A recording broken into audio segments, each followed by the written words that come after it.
భూ కబ్జా చేశారు, అది చేశారని చెప్పి పత్రికల్లో రాయడము, కనీస వివరణ కూడా తీసుకోకుండా ఏవంటే అవి న్యూస్లు ప్రింట్ చేయడము, ప్రజల్ని మభ్యపెట్టి ఏదో జరిగిపోయిందనే పరిస్థితి తీసుకొస్తున్నారు.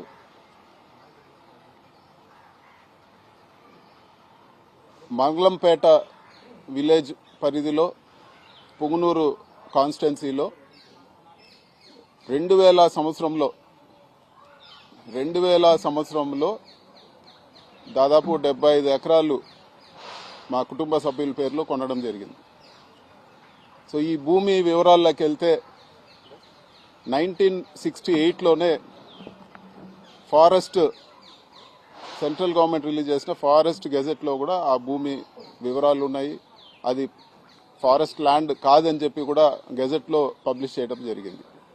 అదేవిధంగా ఆ ల్యాండ్ ఓనర్స్కి వాళ్ళకి మళ్ళీ 1981లో revenue department director of land settlements దగ్గర వాళ్ళకే భూమి కేటాయిస్తూ ఇవ్వడం జరిగింది. ఈ 2 ఆర్డర్లు కూడా నేను మీడియా మిత్రులకి ఈ ప్రెస్ మీట్ అవగానే మీడియా మిత్రులతో కూడా నేను షేర్ చేసుకుంటాను. ఇంత క్లియర్గా ఉండే ల్యాండ్లో ఈరోజు కేవలం లేనిపోని ఆరోపణలు చేసి ఏదో జరిగిపోయిందనే భ్రమ పెడతా ఉన్నారు. అసలు ల్యాండ్ స్కామ్ అని మాట్లాడుతూ ఉన్నారు. మీకు ఒక విషయం చెప్పాలా, ఇక్కడ ప్రభుత్వం రిజిస్టర్ చేసే వాల్యూ, 1 ఎకరాకి ప్రభుత్వం రిజిస్టర్ చేసే వాల్యూ, ఒక మారుమూల ప్రాంతంలో మేము అక్కడ చెట్లు, మామిడి చెట్లు పెట్టి ఆవులు, దేశీ ఆవులు అంటే మా ఊర్లో ఉండే ఆవులన్నీ కూడా తక్కువ పాలు ఇస్తాయి కాబట్టి అందరూ కూడా అవి బీఫ్ స్టాల్స్కి వాటికి అమ్ముతామంటే అమ్మకుండా పెట్టుకోవాలని చెప్పి 100 ఆవులు అక్కడ మేము పెట్టుకోవడం జరిగింది. మామిడి చెట్లు ఒక రైతులుగా మేము పెట్టుకోవడం జరిగింది. ఈరోజు ప్రభుత్వ రిజిస్ట్రేషన్ వాల్యూ మీకు ఒకసారి చెప్తాను. 1 ఎకరా 4 లక్షలు, 70 ఎకరాల కంటే మీకు దాదాపు 3 కోట్లు లోపలే ఈరోజు వాల్యూ వచ్చే పరిస్థితి ఉంది. ఇంత తక్కువ వాల్యూ ఉండేదాన్ని 2000 సంవత్సరం నుంచి రికార్డులు తారుమారు చేసి ఇవన్నీ చేస్తారని చెప్పేదానికి కొంచెమన్నా ఆలోచించి ఆరోపణలు చేయాలని చెప్పి కూడా నేను తెలియజేస్తా ఉన్నాను. ల్యాండ్ విలువ అంతా కూడా 3 కోట్ల లోపల ఉంది. మేము మా ఊర్లో ప్రభుత్వ హాస్పిటల్కి ఫ్రీగా ఇచ్చిన ల్యాండ్ విలువ 15 కోట్లు. పెట్టిన 2 ఆక్సిజన్ ప్లాంట్లు దాదాపు 2 కోట్ల పైన ఖర్చు పెట్టి ఆక్సిజన్ ప్లాంట్లు ఇచ్చింది. అంతెందుకు మా రాజంపేట పార్లమెంట్లో హౌసింగ్కి ల్యాండ్ కోర్టులో ఉందని చెప్పి నేనే ₹1 కోటి పెట్టి హౌసింగ్ కూడా కలికిరి మండలంలో నేను కొనియడం జరిగింది. సొంత డబ్బులతోనే ఫీజులు కట్టడం కానీ లేకపోతే గుళ్ళు డెవలప్ చేయడం కానీ ఎంతో ఖర్చు చేస్తాం. 3-4 కోట్లకు ఏదో జరిగిందని చెప్పి ఒక మెయిన్ పేపర్ అంతా రాసి దానిపైన ఒక పెద్ద చర్చ పెట్టి దానికి ఒక కమిటీ పెట్టి క్లియర్గా డిపార్ట్మెంట్లోనే వాళ్ళ దగ్గర revenue department director of land సెటిల్మెంట్స్లో ఆ భూమి గురించి ఉంది. అదేవిధంగా ఫారెస్ట్ డిపార్ట్మెంటు 1968లో ఇచ్చిన గజెట్ ఆర్డర్ కాపీ కూడా ఫారెస్ట్ డిపార్ట్మెంట్ ఇస్తే తీసుకోవడం జరిగింది. దాంట్లో కూడా అది ప్రైవేట్ ల్యాండ్ అని ఉంది. కేవలం ఇది ఒక దుష్ప్రచారం చేసి బురద కొట్టే ప్రయత్నం చేసే కార్యక్రమం మాత్రమే అని చెప్పి కూడా ఈరోజు నేను తెలియజేస్తా ఉన్నాను. కొంచెమన్నా ఆలోచన లేదు చంద్రబాబు నాయుడు గారికి. కారణం పూర్తి ద్వేషంతో ఉన్నారు. ఏదో ఒక విధంగా కక్ష సాధింపు చేయాలా, పెద్దిరెడ్డి గారిని ఏదో ఒక విధంగా ఆయన ఇబ్బంది పెట్టాలా, లేకపోతే మమ్మల్ని ఇబ్బంది పెట్టాలా అని చెప్పి ఆయన పూర్తి కక్షతో నిండున్నారు. కాబట్టి ఎవరు ఏం చెప్పినా కూడా ఆలోచించే పరిస్థితి కూడా లేదు. ఎంక్వైరీ అంటారు. ఇది వరకు కొన్ని రోజుల ముందు మదనపల్లిలో ఒక ఫైల్స్ కాల్పినాయని చెప్పి మేమే కాల్చినామని చెప్పి రకరకాల ప్రచారాలు చేశారు. ఆ రోజే నేను ప్రెస్ మీట్ పెట్టి చెప్పాను. ఇదే ఢిల్లీలో నేను ప్రెస్ మీట్ పెట్టి చెప్పాను, ఏ ల్యాండ్ మీరు పలానా ల్యాండ్ ఫైల్ కాలిందంటే ల్యాండ్ చూపిండి. ఆడు ఉండేది 3 ఎంఆర్ఓలు ఉన్నారు మదనపల్లి నియోజకవర్గంలో. ఆ 3 ఎంఆర్ఓ ఆఫీస్లో ఫైల్స్ ఉంటాయి, పైన కలెక్టర్ ఆఫీస్లో ఫైల్స్ ఉంటాయి. ఆ ఫైల్స్ ఏదో చెప్పంటే ఇప్పుడు వరకు చెప్పరు. మదనపల్లి ల్యాండ్ ఫైల్స్ మదనపల్లి అంటారు కానీ అది మాత్రం చెప్పరు. ఇంతవరకు విచారణ ఏం చేస్తారు 9 నెలల్లో? మీరు కనీసం పలానా ల్యాండ్ సంబంధించిన ఫైల్ కాలింది కూడా ల్యాండ్ కూడా మీరు ఐడెంటిఫై చేయలేని పరిస్థితి. ఇవన్నీ కూడా కేవలం తప్పుడు కేసులు పెట్టి ఏదో ఒకటి ప్రజల దృష్టిలో దుష్ప్రచారం చేయాలన్న ఒక ఉద్దేశంతోనే జరుగుతూ ఉంది. ఇది వరకు ఎలక్షన్ ముందు చూస్తే 1000 కోట్లు శాండ్లో చేశారని చెప్పి చంద్రబాబు మాట్లాడతాడు, లోకేష్ మాట్లాడతాడు, పవన్ కళ్యాణ్ మాట్లాడతారు. అందరూ కూడా అదే అందరు ఎత్తుకొని ఒక దుష్ప్రచారం చేశారు. మరి ఈరోజు మీరు గవర్నమెంట్ వచ్చింది, ఏమైంది? మీ ఇన్వెస్టిగేషన్ ఏమైంది? ఎక్కడున్నాయి ఆ 1000 కోట్లు? అనవసరంగా ఊరికే బురద కొట్టడం తప్పితే, ఇలాంటి ఆరోపణలు చేసి ఇబ్బంది పెట్టాలని ప్రయత్నం చేయడం తప్పితే ఎక్కడ కూడా వాస్తవం లేదని చెప్పి కూడా నేను తెలియజేస్తా ఉన్నాను. అంతేకాదు, పేపర్లో నేనే చదవడం జరిగింది.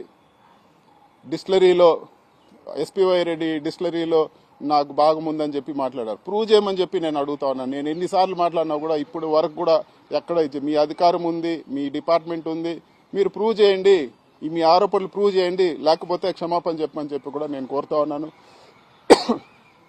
క్లియర్గా మీ దగ్గర రికార్డ్స్ పెట్టుకొని నిన్న ఎత్తిన డ్రామాలో 75 ఎకరాలు ఫారెస్ట్ ల్యాండ్, ఇది పట్టా ల్యాండ్ కాదని చెప్పి కూడా మీరు చెప్పడం జరిగింది. మరి రికార్డ్స్ అన్నీ కూడా క్లియర్గా చూపిస్తా ఉన్నాయి. 1965లోనే సెంట్రల్ గవర్నమెంట్ గెజెట్ ఇచ్చింది. అదేవిధంగా రెవెన్యూ డిపార్ట్మెంట్లో కూడా రికార్డ్స్ ఉన్నాయి. మరి మీరు ఈరోజు ఏం జవాబు చెప్తారని చెప్పి కూడా నేను అడుగుతాను. తప్పుడు ఆరోపణలు చేసి మళ్ళీ కూడా దాన్ని అలాగే నాంచి మర్చిపోతారులే ప్రజలు అని చెప్పే ప్రయత్నం మీరు చేస్తూ ఉన్నారు. ఖచ్చితంగా నేను డిమాండ్ చేస్తా ఉన్నాను, మీరు ప్రూవ్ చేయకపోతే క్షమాపణ చెప్పాలని చెప్పి కూడా నేను ఈరోజు ఖచ్చితంగా డిమాండ్ చేస్తా ఉన్నాను. కేవలం కక్షపూరిత పాలిటిక్స్ కి ప్రాధాన్యం ఇచ్చి ఈరోజు మీరు ఇచ్చిన హామీలన్నీ కూడా గాలికి వదిలేశారని చెప్పి కూడా నేను తెలియజేస్తా ఉన్నాను. ఇంకా కూడా 2 విషయాలైతే నేను ఖచ్చితంగా 2 విషయాలు చెప్పదలుచుకున్నాను. ఒకటి, మీరు ఎన్ని ఇబ్బందులు పెట్టినా, మీరు ఎన్ని కేసులు పెట్టినా, మీరు ఎన్ని తప్పుడు ప్రచారాలు చేసినా మేము ఎదుర్కొనేదానికి సిద్ధంగా ఉన్నాము. భయపడే ప్రసక్తే లేదు, ఖచ్చితంగా భయపడే ప్రసక్తే లేదు. మీరు ఎన్ని ఇబ్బందులు పెడితే అంత రెట్టింపు ధైర్యంతో ఖచ్చితంగా ఫైట్ బ్యాక్ చేస్తాము. రెండో విషయము, ఇవన్నీ కూడా ఈరోజు మీ టైం జరుగుతూ ఉంది. సింపుల్గా ఒకటే చెప్తాను, మీ ఊరు నుంచి మా ఊరికి ఎంత దూరమో మా ఊరు నుంచి మీ ఊరికి అంతే దూరము. ఖచ్చితంగా ఈరోజు అనవసరమైన కేసులు పెట్టి, అనవసరమైన ఇబ్బందులు పెట్టి, అనవసరమైనవి చేస్తే వాస్తవాలు లేకుండా రేపు మీ టైం కూడా వస్తుందని చెప్పి కూడా నేను ఖచ్చితంగా తెలియజేస్తా ఉన్నాను. ఉంటే ఈరోజు సాక్ష్యాధారాలతో చెప్పండి, కేవలం ఈ బురద కొట్టే కార్యక్రమాలు చేయొద్దని చెప్పి కూడా నేను తెలియజేస్తా ఉన్నాను. మీకు సంబంధించిన పేపర్లో పెద్ద పెద్ద పతాక శీర్షికలు రాస్తారు. ఆ ల్యాండ్ వాల్యూ అంతా కూడా గవర్నమెంట్ నిర్దేశించిన వాల్యూ 3 కోట్ల లోపల ఉంటే మీరు రాసిన ఆ 2 పేజీల విలువే యాడ్ వేసినా కూడా 3 కోట్లు వచ్చేది. ఇంత దారుణంగా అసలు ల్యాండ్ విలువ కూడా తెలియకుండా ఏదో జరిగిందని చెప్పి మీరు ఈరోజు ఇంత ఘోరమైన ఆర్టికల్స్ రాస్తా ఉన్నారు. ఇది తప్పు. ఖచ్చితంగా అన్నిటికీ ఇప్పటి వరకు సరే ఏదో గవర్నమెంట్ మారిందని ఆలోచన పరిస్థితి ఉంది. ప్రతి దానికి కూడా చేసేదానికి ప్రతి దానికి కూడా ఖచ్చితంగా ఫైట్ బ్యాక్ చేస్తాను. ఈనాడు గ్రూప్ కూడా నేను చెప్తా ఉన్నాను, అనవసరంగా మీరు ఇంత ఘోరమైన దుష్ప్రచారం చేశారు. మీ విషయాలు మీరు రాష్ట్రం అంతా దుష్ప్రచారం చేశారు, కానీ నేను మీ విషయాలన్నీ కూడా నిజాలు పార్లమెంట్ లో మాట్లాడతానని చెప్పి కూడా నేను తెలియజేస్తాను. ఖచ్చితంగా ఫైనాన్స్ కమిటీ మెంబర్ గా ఉండా ఫైనాన్స్ మినిస్టర్ రేపు బడ్జెట్ డిబేట్ లో కూడా మీ విషయాలన్నీ కూడా లేవనెత్తాను. ప్రధానమంత్రికి కూడా రిప్రజెంట్ చేస్తాము. ఇవన్నీ కూడా ఉండవల్లి అరుణ్ కుమార్ పెద్దలు ఉండవల్లి అరుణ్ కుమార్ గారితో కూడా మాట్లాడి ఈ కేసులన్నింటిలో కూడా ఆయనకు తోడ్పాటుగా ఉంటానని చెప్పి కూడా నేను తెలియజేస్తాను. ఇవన్నీ కూడా ఏదో మేము ఏం చేసినా పడుంటారనే భావన ఖచ్చితంగా కనపడతా ఉంది. లేదు, ఖచ్చితంగా తిరిగి ఫైట్ చేస్తామని చెప్పి కూడా నేను తెలియజేస్తాను. Thank you. 1981లో director of land settlements IAS officer ఉంటారు. ఏదైనా ల్యాండ్ డిస్ప్యూట్ ఉంటే సెటిల్ చేస్తారు. ఆయన క్లియర్గా ఆర్డర్ ఇవ్వడం జరిగింది, మీకు షేర్ కూడా చేస్తాను. 1981లోనే అది ప్రైవేట్ ల్యాండ్, అది ఫారెస్ట్ ల్యాండ్ కాదని చెప్పి కూడా వాళ్ళకు డిక్లేర్ చేసి గవర్నమెంట్ నుంచి ఆర్డర్ ఇవ్వడం జరిగింది. వాళ్ళ దగ్గర నుంచి మేము కొనుక్కోవడం జరిగింది. 2000లో నేను అప్పుడే కాలేజ్ నుంచి పాస్అవుట్ అయినా. సో 2000లో ప్లాన్ చేసి 2025కు 3 కోట్లు వీళ్ళు వచ్చే ల్యాండ్కి రికార్డులు మార్చి ఎవరైనా చేస్తారా? చెప్పండి మీరు ఏదన్నా ఉంటే. అంత మరీ అన్యాయంగా అంత వాల్యూ లేని ల్యాండ్ తీసుకొచ్చి దాన్ని ఏదో చేశారని చెప్పి ఈరోజు మభ్యపెట్టే ప్రయత్నం చేస్తా ఉన్నారు. ఇప్పుడు నేను చెప్పింది అంతా అదే కదా స్వామి, ఫస్ట్ నుంచి చెప్పింది. రిజర్వ్ ఫారెస్టే కాదు, మీకు ఫారెస్ట్ డిపార్ట్మెంట్ లో ఆర్డర్ ఉంది, గెజెట్ పబ్లిష్ చేశారు. అవన్నీ కూడా రిజిస్టర్ అయిన డాక్యుమెంట్స్ అవన్నీ కూడా మీతో షేర్ చేస్తాను. ఈరోజు పూర్తిగా మీకు మేము ఎవరెవరి పేర్లో డాక్యుమెంట్స్ ఉన్నాయి, ఎవరెవరు ఎక్కడ మా డైరెక్టర్ ఆఫ్ ల్యాండ్ సెటిల్మెంట్స్ ఇచ్చిన ఆర్డర్ కానీ గెజెట్ కానీ అన్నీ ఉన్నాయి. మీ అందరితో కూడా ఈ ప్రెస్ మీట్ తర్వాత అందరితో కూడా షేర్ చేస్తాను ప్రతి ఒక్కటి.